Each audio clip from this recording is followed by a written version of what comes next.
بسم الله الرحمن الرحيم الحمد لله رب العالمين والصلاة والسلام على أشرف الأنبياء والمرسلين وعلى آله وصحبه أجمعين سبحانك لا علم لنا إلا ما علمتنا إنك أنت العليم الحكيم ولا حول ولا قوة إلا بالله العلي العظيم الحمد لله الذي هدانا لهذا وما كنا لنهتدي لولا أن هدانا الله رب اشرح لنا صدرنا ويسر لنا أمرنا واحلل عقدة من لساننا يفقهوا قولنا قال المصنف رحمه الله تعالى ونفعنا بعلومه في الدارين آمين ถึงไหน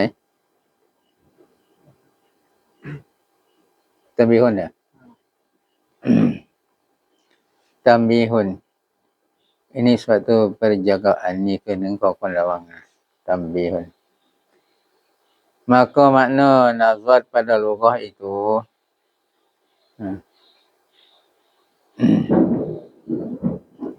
dengan ความหมายของคำว่า nazar fikir tilik pada lughah itu di bahasaนั้น memandang dengan mata kepala คือมองดูด้วยตาหัวคือ nazar pada lughah ในภาษาหมายถึงว่าได้มองด้วยตาหัวนี่ก็เรียก nazar ติลิมองสังเกตด้วยตาหัว dan maknanya pada istilah itu oleh ความหมายของ nazar pada istilah yaitu kita aturkan dua pekerjaan yang maklum keduanya คือเราเรียบเรียงสองการงานที่มาลุมทั้งสองการงานนั้นเป็นงานที่ได้รู้กันได้รู้กันแล้ว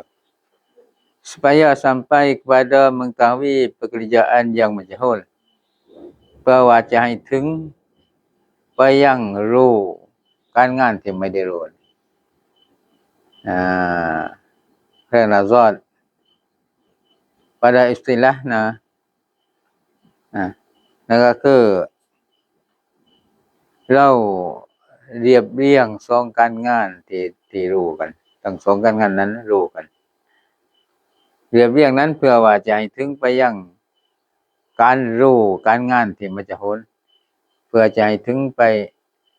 ได้รู้การงานที่ไม่รู้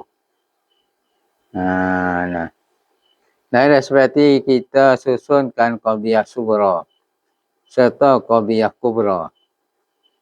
เช่นเราเรียบเรียง qadiyah เล็กคือjumlah เล็กเนาะ serta qadiyah kubra พร้อมด้วย qadiyah ใหญ่ qadiyah jumlah ใหญ่แต่ว่าเราเรียงประโยคเล็กพร้อมกับประโยคใหญ่เนาะ kemudian diambil natijah daripada keduanya หลังจากนั้นก็เอาผลลัพธ์จากทั้งสองนั้นเอาผลลัพธ์จาก qadiyah sughra พร้อมกับ qadiyah kubra ผลลัพธ์มันจะออกมานี่เมื่อเราเรียบเรียงNah, seperti kita kata เช่นว่าเราพูดว่า al-alamu mutaghayyirun wa kullu mutaghayyirin hadisun al-alamu mutaghayyirun wa kullu mutaghayyirin hadisun artinya mereka bermula alam ini berubah-ubah alam ni จักรวาลนี้แล้วว่าberubah-ubah มันมีการเปลี่ยนแปลงini dinamakan qadiyah sughra alam ini berubah-ubah หรือว่า al-alamu mutaghayyirun นี่เขาเรียกว่า qadiyah sughra qadiyah iyal dan tiap-tiap yang berubah-ubah itu baru และทุกๆสิ่งที่มีการเปลี่ยนแปลงนั้นคือสิ่งบารุถือว่าบารุทั้งเป็นถือว่าเป็นของใหม่สิ่งที่เพิ่งยั่งหลังมาจากอามายมาก่อน Dan tiap-tiap yang berubah-ubah ituและทุกๆสิ่งที่เปลี่ยนแปลงนะbaru เขาเรียกว่า baru เป็นของใหม่ ini dinamakan qadhiyah kubra ni tiap-tiap yang berubah-ubah itu baru ni เขาเรียกว่า qadhiyah kubra qadhiyah ใหญ่คือประโยคใหญ่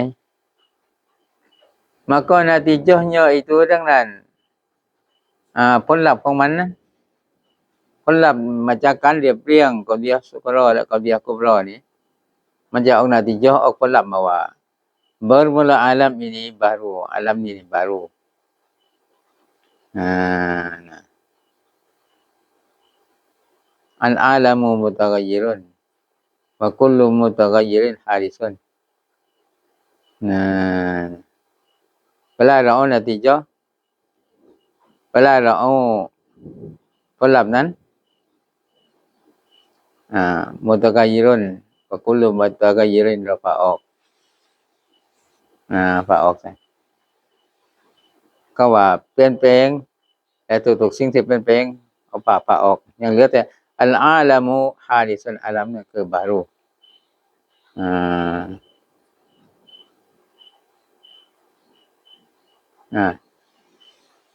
maka natijahnya itu dengan ผลลัพธ์ของมันก็ natijahnya itu ผลลัพธ์ของมันก็ bermula alam ini baru alam ini baru nah dan makna natijah itu และความหมายของ natijah นั้น faedah daripada dua jumlah itu คือผลประโยชน์จาก2 jumlah จาก22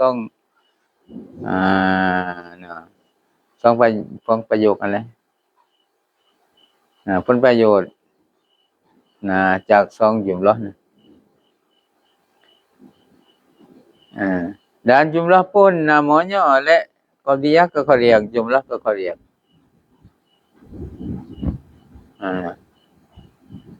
dan qadhiyah pun namanya oleh qadhiyah keqadhiyah jumlah keqadhiyah maka hendaklah kita tilik kepada segala kelakuan diri kita ดังนั้นจำเป็นเราจะต้องติลิจะต้องเช็คเลยกับทั้งหมดสภาพตัวของเรา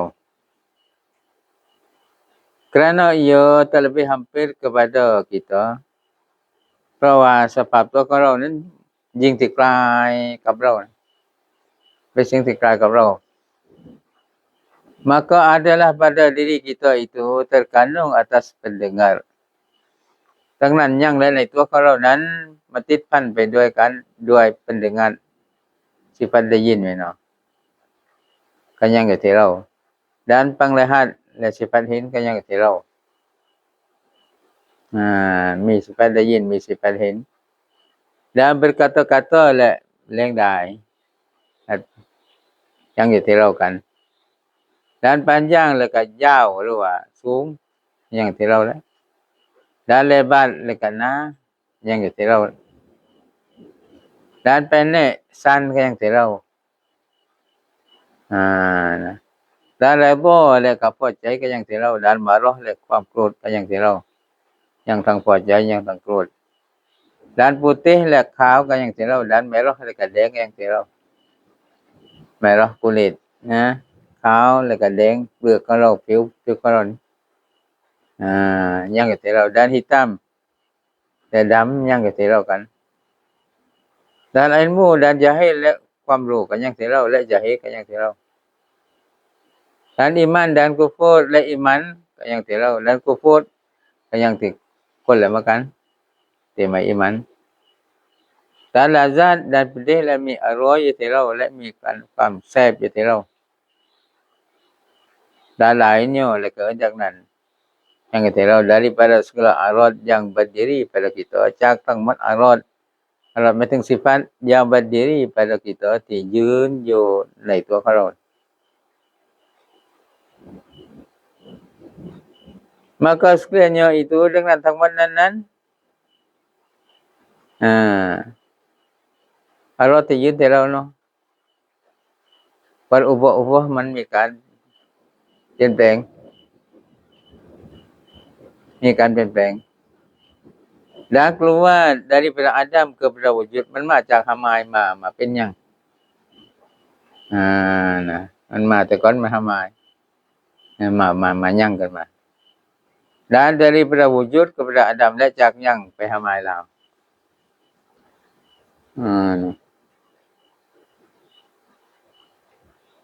แต่หามายเรา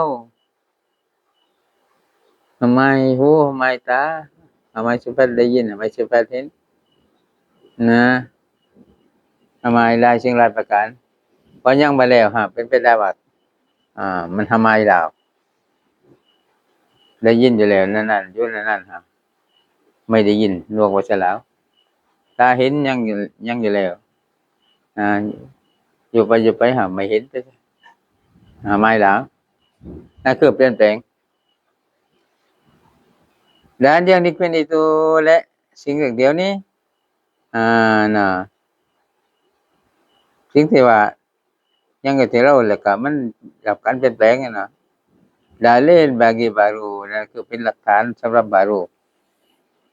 หลักฐานน่ะเป็นสิ่งเป็นของใหม่เป็นสิ่งพึงยัง dan berkana kepada yang menjadikan dia แล้วก็มันต้องการกับผู้ที่สร้างมันมาต้องการกับผู้สร้าง dan yang menjadikan dia itu Tuhan yang amat kuasa แต่ผู้ที่สร้างมันมาคือTuhanที่ยิ่งที่ว่าอำนาจยิ่งที่สามารถ lagi wajibul wujud อีกแล้ว wajib wujud บางอย่าง lagi am ilmunya อีกแล้วปกคลุม ilmu ของTuhan น่ะรู้หมดน่ะมีอะไรปิดบังจากTuhan lagi sempurna kudratnya อีกแล้วสมบูรณ์และกุดรัตของอัลเลาะห์น่ะผู้ที่สร้างนะต้องสมบูรณ์กุดรัต dan iradatnya และiradat น่ะสมบูรณ์กุดรัตiradat กุดรัตคืออำนาจหรือว่าสามารถ dan iradat ก็สมบูรณ์ประสงค์สิ่งหนึ่งสิ่งใดไม่มีอะไรที่มาขัดขวางได้สมบูรณ์ iradat kemudian maka tilik pula kepada alam yang di atas daripada 7 petal langit หลังจากนั้นเราเช็คลาวเช็คมองลาวกับอาลัมที่อยู่เบื้องบนอาลัมอยู่เบื้องบน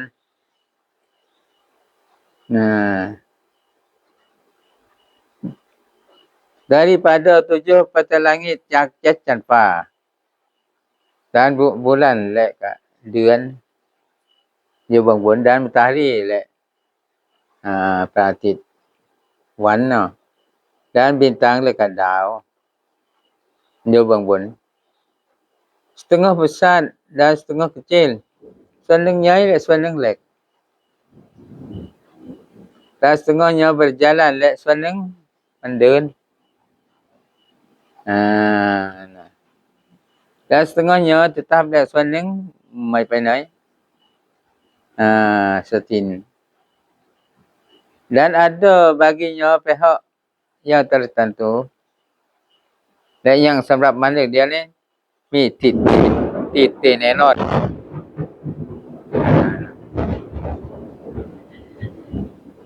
dan setengahnya bercahaya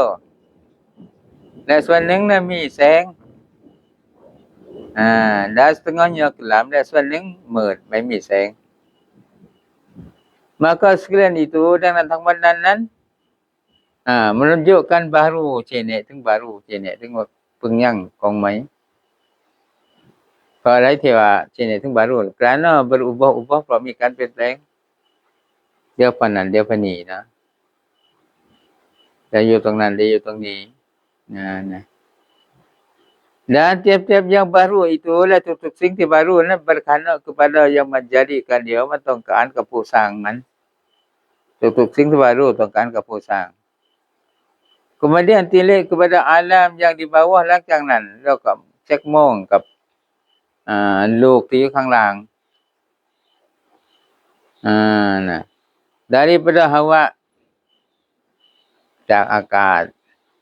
dan awan แล้วก็ก้อนเมฆ dan bumi แล้วก็แผ่นดิน dan barang yang tergantung dannya barang yang terkandung padanya daripada laut แล้วก็สิ่งที่ติดพันในแผ่นดินนะนั่นแหละ daripada laut จากทะเล dan ma'adin และเมืองนะ dan kayu ไม้ติดพันกับแผ่นดิน dan batu มีหินyangอยู่ที่แผ่นดิน dan bagai-bagai binatang หลายๆประเภทสัตว์yangอยู่ที่ดินbinatang lainnya berbagai-bagai binatang lainnya หลายประเภทหลายชนิดสัตว์nah maka sekalian itu menunjukkan baru denganทั้งหมดนั้น ชี้แนะ ถึง baru dan berkana kepada yang menjadikan dia และมันต้องการกับผู้สร้างมันมาว่าจะเป็นดินเด้อนะเป็นแร่เด้อเป็นไม้เด้อเป็นก้อนหินเด้อน่ะซึ่งอยู่เบื้องหลังอยู่ข้างต่ำนะมันต้องการกับผู้สร้างนั้นเหมือนกัน kerana makna alam itu เพราะว่าความหมายคำว่า alam เรียก alamat yang menunjukkan akan keadaan Allah Taala yang menjadikan dia ความหมายของคำว่า alam ของคำว่าโลกนี้หรือว่าจักรวาลนี้นะalam ความหมายของคำ alam เรียกคือ alamat เป็นเครื่องหมาย yang menunjukkan akan keadaannya Allah Taala yang menjadikan dia เป็นเครื่องหมายที่ชี้แนะว่าสภาพของอัลเลาะห์ตะอาลานั้นคือเป็นผู้สร้างกับมันmaka alam itu dua bagi ดังนั้น alam เล็กเดียวนี่แบ่งออกเป็น2มีอยู่2ประเภท yang pertama ayan alamที่1คือ alam ayan yang kedua a'rad alamที่2คือ alam a'rad นะ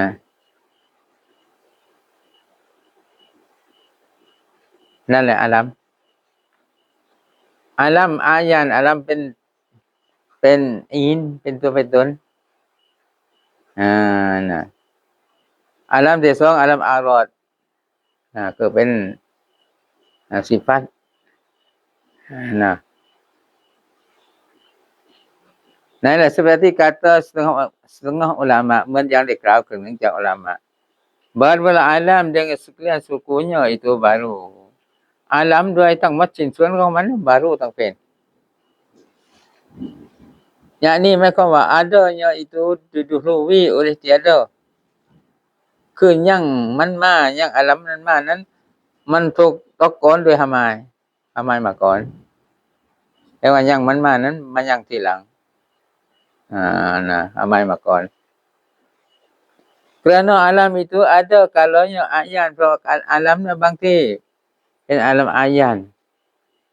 ayan หมายถึงอะไรyakni jirimnya berdiri ia dengan zatnya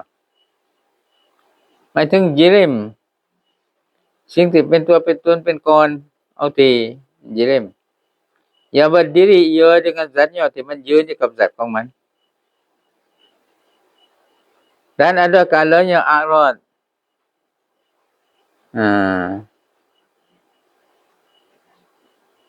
บางทีอาลัมเรียกเดียวนี่เป็นอารอดหมายถึงสิฟัตของบารูya berdiri ia arad kepada ayan ซึ่งมันยืนอยู่กับอายันยืนอยู่กับอินยืนกับjirim yakni arad itu หมายความว่าอารอดนั้น berkhana kepada ayan มันต้องพึงพร้อยกับอินพึงพร้อยกับ jirim tiada boleh ia asing sendirinya มันจะแยกเองไม่ได้จากอายันนะอารอดมันจะแยกจากอายันหรือว่าแยกจากjirimไม่ได้ maka ayan itu barang yang ada bagi yang berdiri dengan zatnya ดังนั้นอายันที่ว่านั้นบรรดาอินบรรดาคนคือสิ่งที่ยังสำหรับมันนั้น berdiri dengan zatnya มันยืนด้วยกับzatของมันยืนกับzatของมัน tiada mengikut ia bagi yang lainมันไม่ตามกับสิ่งอื่นอีเนี่ยนะอาญานั้นเรียกว่ายิริมนั้นมันยืนกับตัวเอง dan mengambil lapang ia qadat lulus zatnya และอินอีกเดียวนี่เรียกว่ายิริมอีกเดียวมันเอาที่วาง qadat lulus zatnya สักขนาดจุzatของมันเอาที่วางสักขนาดจุ zat ของมัน dan ayan itu ada kalanya bersusun daripada beberapa jauhat และอาญาเรียกว่ายิริมหรือว่าอินอีกเดียวนี้บางที่ยังแล้วมันเรียบเรียงจากหลายๆเจาหัดเรียบเรียงมาจากหลายๆอินมันก็ดีนะมันกันจิซิมเลยเขาเรียกกับมันว่าจิซิมอินหรือว่ายิริมในเมื่อว่ามันเรียบเรียงกันมากๆจนใหญ่เขาเรียกว่าจิซิมนะบางละมาว่าที่เรียกว่าจิซิมนั้นให้แบ่งแยกได้ให้ป้าได้มันแล้ว8 atau tiada bersusun นะหรือว่าบางที่ไม่ได้เรียบเรียงนะอาญาคืออินเดียวบางที่มันเรียบเรียงจากหลายๆจหัดบางที่ไม่เรียบเรียง maka dinamakan jauharul fardi เลยเขาเรียกว่า jauharul fardi จหัดฟิริดมันนะของที่ไม่เรียบเรียงนั้นเจ้าหาด้วยยิริมที่ไม่เรียบเรียงนั้นยิริมที่จะแบ่งไม่ได้นะนะก็เรียกjahat firid dan yaitu jahat firid dia ni sesuatu yang tidak menerima bagi คือเป็นสิ่งที่ไม่รับแบ่ง sekali-kali สักครั้งนึงสิ่งที่ไม่รับแบ่งไม่ได้ seperti nyawa เช่นชีวิตนะก็เป็นjahat firid dan arad itu barang yang tiada dapat berdiri dengan zatnya oleh arad นั่นคือสิ่งที่มันยืนเองไม่ได้tiada dapat berdiri dengan zatnya arad มันจะยืนไม่ได้ด้วยzat ของมัน artinya หมายความว่า tiada mengambil lapang ia dengan zatnya arad มันไม่ได้เอาที่วางด้วย zat ของมันarad นะคือสภาพของบารุน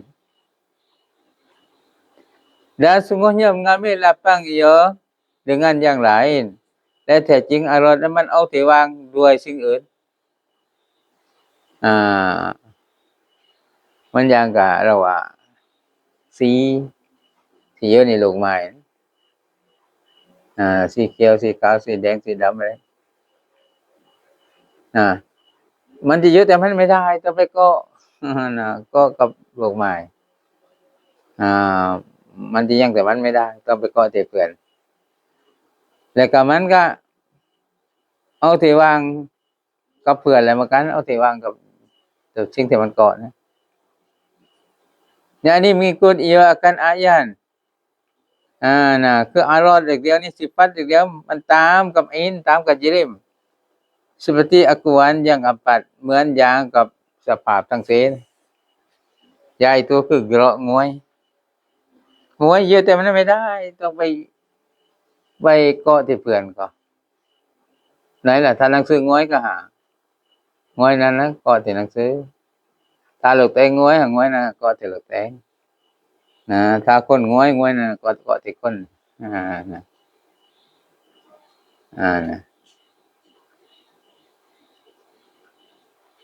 เลยสภาพทั้ง4นั้น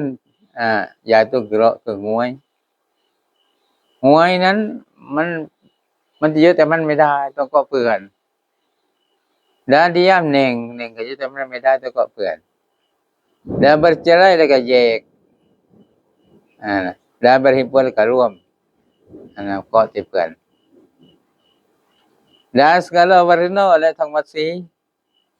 เกาะที่เพื่อนdan mana warna itu และความหมายคำว่าสีนั่นน่ะ Kaifiyah yang terhenti melihat akan dia itu atas melihat bagi suatu yang lain หมายถึงวิธีการที่ค่อยท่าในการเห็นมันนั้นบนการเห็นสิ่งอื่นนะwarna ค่อยท่าในการเห็นมันบนการเห็นสิ่งอื่น yaitu cahaya นั่นก็คือแสง dan makna cahaya itu และความหมายคำว่าแสงนั้น Kaifiyah yang tiada terhenti melihat akan dia คือเป็นวิธีการที่ว่าจะไม่ค่อยท่าเห็นมัน atas melihat bagi suatu yang lain บนการเห็นสิ่งอื่นนะความหมายของคำว่าแสงนั่นคือเป็น Kaifiyah เป็นวิธีการหนึ่ง yang tiada terhenti melihat akan dia ซึ่งเราไม่ค่อยท่าในการที่เห็นมันนะ atas melihat bagi suatu yang lain บนการแลสิ่งอื่นต้องแลสิ่งอื่นก่อนต้องเห็นมันไม่ค่อยท่าหรอกไม่ค่อยท่าเลยนะผิดกับอารอดที่เรียกอารอดเรียกสิฟัตเราจะเห็นสิฟัตเรียนค่อยท่าบนสิ่งอื่นบนสิ่งที่มันเกาะนั่นยกตัวอย่างเขียวที่เกาะอยู่ที่ลูกส้มเราจะแลเขียวลูกส้มก็ต้องแลลูกส้มนั่นแหละเราเขียวที่กับลูกส้มเหลืองสิกล้วย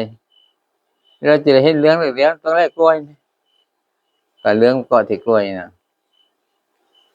dan segala rasa และทั้งหมดรสชาตินะเป็นบารุแล้วกัน dan baginya และสำหรับรสชาติเดียว9 bagai มีอยู่9ประเภทรสชาติ yang pertama รสชาติที่1คือ pahit บ้านเราว่าขมเนาะ yang kedua และประการที่2 pedas เผ็ดนะ pedas เผ็ด dan ketiga manis 3มันหวาน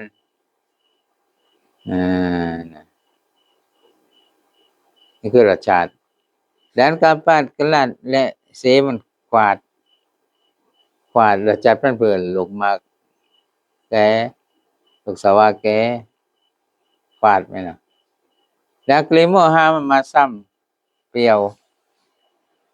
นะนี่มันก็อยู่ที่เพิ่นทั้งเป็นแล้วบ่นี้เนาะ dan keenam berat หึน berat nah berat dan ketujuh masin jet มันเข้ม dan kedelapan 8 lemuk man นะรสชาติก็อยู่ที่เพิ่น dan 9 กามันตาวาดจืดเป็นรสชาติที่ก็อยู่ที่เพิ่น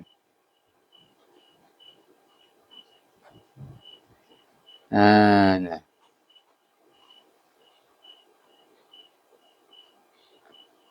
dan segala bau-bauan และทั้งหมดกลิ่น maka baginya amat banyak dengan สำหรับมันนั้นยิ่งที่มากมายกลิ่นนี่นะ maka sekalian itu a'rad และทั้งหมดนั้นก็เรียกว่า a'rad คือเป็นสิฟัตของบารุต่างเป็น a'rad yang baru เป็นสิฟัตของสิ่งบารุyakni sifat bagi jirim คือเป็นสิฟัตของจิริมสิฟัตของสิ่งที่เป็นตัวเป็นตนสิ่งสิฟัตของสิ่งที่น่ะเอาที่